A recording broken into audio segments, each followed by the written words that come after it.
एक समय की बात है। देवर्षि नारद और महर्षि अंगिरा पृथ्वी लोक में भ्रमण कर रहे थे। दोनों ऋषि गांवों, नगरों और जंगलों से होते हुए लोगों के जीवन और उनके कर्मों का निरीक्षण कर रहे थे। चलते चलते वे एक व्यस्त बाजार में पहुंचे, जहां एक मिठाई की दुकान थी। दुकान पर तरह तरह की स्वादिष्ट मिठाइयां सजी हुई थीं। तभी उनकी नजर दुकान के पास पड़े जूठे पत्तलों के ढेर पर गई। उसी समय एक दुबला पतला काला कुत्ता भूख से व्याकुल होकर वहां आया और पत्तलों में बचा हुआ भोजन खाने लगा। लेकिन जैसे ही उसने खाना शुरू किया, दुकान का मालिक गुस्से से बाहर निकला और उसे डंडे से मारकर भगा दिया। बेचारा कुत्ता दर्द से चीखता हुआ वहां से भाग गया। ये दृश्य देखकर नारद जी के चेहरे पर हल्की मुस्कान आ गई। महर्षि अंगिरा ने आश्चर्य से पूछा, देवर्षि, एक भूखे और असहाय जीव की ऐसी दुर्दशा देखकर आपको हंसी क्यों आ रही है?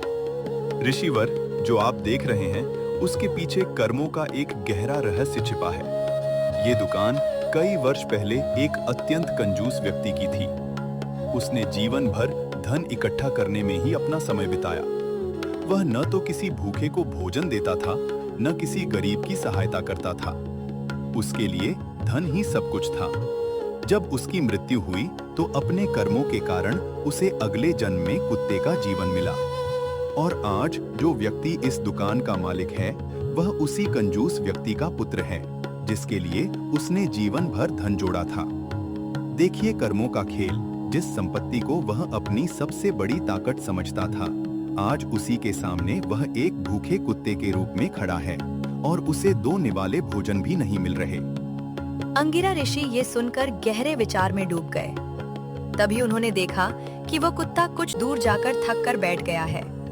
उसकी आंखों में भूख और पीड़ा साफ दिखाई दे रही थी। महर्षि अंगिरा को उस पर दया आ गई। उन्होंने पास की एक दुकान से कुछ रोटियां और भोजन लेकर उसे खिलाया। कुत्ते ने बड़े प्रेम से भोजन खाया और उसकी आंखों में मानो कृतज्ञता झलक उठी।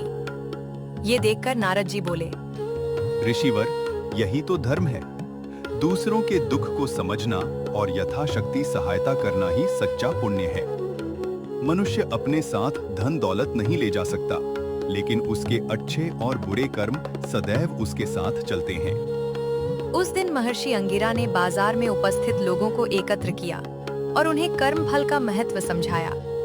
उन्होंने कहा, धन कमाना गलत नहीं है, लेकिन केवल अपने लिए जीना और दूसरों की पीड़ा को अनदेखा करना सबसे बड़ी भूल है। जो व्यक्ति अपने जीवन में दया, सेवा और परोपकार करता है, उसे उसका शुभ फल अवश्य मिलता है। और जो केवल स्वार्थ में डूबा रहता है, उसे अपने कर्मों का परिणाम कभी न कभी भोगना ही पड़ता है। लोगों ने उनकी बात ध्यान से सुनी और अपने जीवन में अच्छे कर्म करने का संकल्प लिया। उस दिन के बाद बाजार के कई व्यापारी प्रतिदिन गरीबों और पशुओं के लिए भोजन रखने लगे। कहते हैं कि उस छोटे से गांव में फिर कभी कोई जीव भूखा नहीं सोया। इसीलिए कहा गया है, जैसा कर्म करोगे वैसा ही फल पाओगे। धन नहीं, अच्छे कर्म ही मनुष्य की सबसे बड़ी संपत्ति हैं।